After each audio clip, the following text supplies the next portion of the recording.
Hi friends, welcome to Akshaya kitchen recipes. இன்றைக்கி இந்த வீடியோவில் எப்போவும் ஒரே மாதிரி சட்னி, சாம்பார், குருமான்னு செய்யாமல் இது மாதிரி ஈஸியாக சிம்பிளாக செய்யக்கூடிய சைட் டிஷ் ரெசிபி ஒரு தடவை செய்து பாருங்கள். இட்லி, தோசை, சப்பாத்தி, பொங்கல், ஆப்பம், இடியாப்பம் எல்லாத்துக்குமே அருமையாக அட்டகாசமாக இருக்கும்.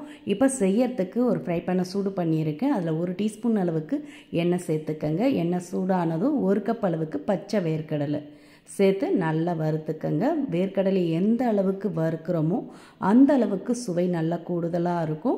நல்லா வறுபட்டு முறுவலாகணும். பாருங்கள், வேர்க்கடலை நல்லாவே வறுபட்டுருது. இப்போ இதோட 3/4 கப் அளவுக்கு பொட்டுக்கடலை சேர்த்துக்கங்க. 1 கப் வேர்க்கடலை எடுத்தோம், அதே கப்பில் 3/4 கப் அளவுக்கு பொட்டுக்கடலை சேர்த்து வறுத்துக்கங்க. இது கூடவே 4 பச்சை மிளகா உடைச்சி சேர்த்துக்கங்க. கூடவே ஒரு 5 பூண்டு பல் உரித்து சேர்த்துக்கங்க. சேர்த்து நல்லா அதோட பச்சை வாசனை போகிற அளவுக்கு வறுத்துக்கங்க. வேர்க்கடலை நல்லா வறுபட்ட பிறகு தான் பொட்டுக்கடலை சேர்க்கணும். இப்போ மிளகாய் பூண்டோட பச்சை வாசனை போனதும் இதோட சின்ன துண்டு புளி, ஒரு சின்ன நெல்லிக்காய் சைஸ் அளவுக்கு புளி, ஓடு நாரெலாம் இல்லாத அளவுக்கு பார்த்து சேர்த்துக்கங்க. கூடவே ஃப்ரெஷ்ஷான 1 கைப்பிடி அளவுக்கு புதினாவும் 1/2 கைப்பிடி அளவுக்கு கருவேப்பிலையும் சேர்த்து அந்த சூட்லேயே கலந்துக்கங்க. அடுப்பு ஆஃப் பண்ணிவிட்டு அந்த சூட்லேயே கலந்து நல்லா ஆற விட்டுடுங்க. இது கம்ப்ளீட்டாக நல்லா ஆறணும். இது அப்படியே மிக்சர் ஜாருக்கு மாற்றிடுங்க. இப்போ அதே ஃப்ரை பேனில் 2 டீஸ்பூன் அளவுக்கு எண்ணெய் ஊற்றிக்கங்க. எண்ணெய் சூடானதும் இதோட 1 டீஸ்பூன் உளுத்தம்பருப்பு, 1/2 டீஸ்பூன் கடுகு சேர்த்துக்கங்க. கூடவே 2 வரமிளகாவை கிள்ளி சேர்த்துக்கங்க. சேர்த்து கடுகு நல்லா பொரிஞ்சதும் இதோட ஃப்ரெஷ்ஷான கருவேப்பிலை கொஞ்சம் சேர்த்து கலந்துக்கங்க. இப்போ தாளிப்பு ரெடி ஆகிடுத்து. அப்படியே ஆஃப் பண்ணிவிடுங்க அடுப்பை. இப்போ நம்ம ஏற்கனவே வறுத்து ஆற வச்ச வேர்க்கடலை, பொட்டுக்கடலை, மிளகாய் எல்லாமே மிக்சர் ஜாரில் ஆறிடுத்து.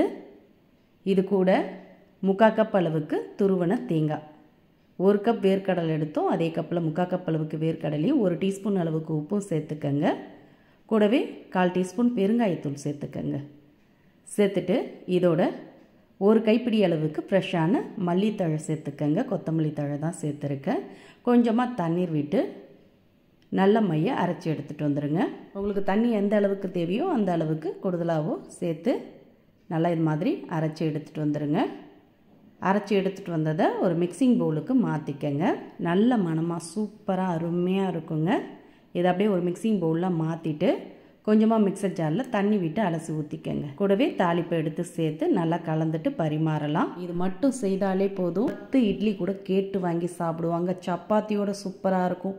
தோசை, பொங்கல், ஆப்பம் எல்லாத்துக்குமே அருமையாக அட்டகாசமாக இருக்குங்க. நீங்களும் இதே மாதிரி சுவையாக செஞ்சு பாருங்கள். இந்த ரெசிபி பிடிச்சிருந்தா வீடியோக்கு ஒரு லைக் கொடுங்க. மறக்காமல் நம்ம சேனலையும் சப்ஸ்கிரைப் பண்ணி வச்சுக்கோங்க. நன்றி, வணக்கம்.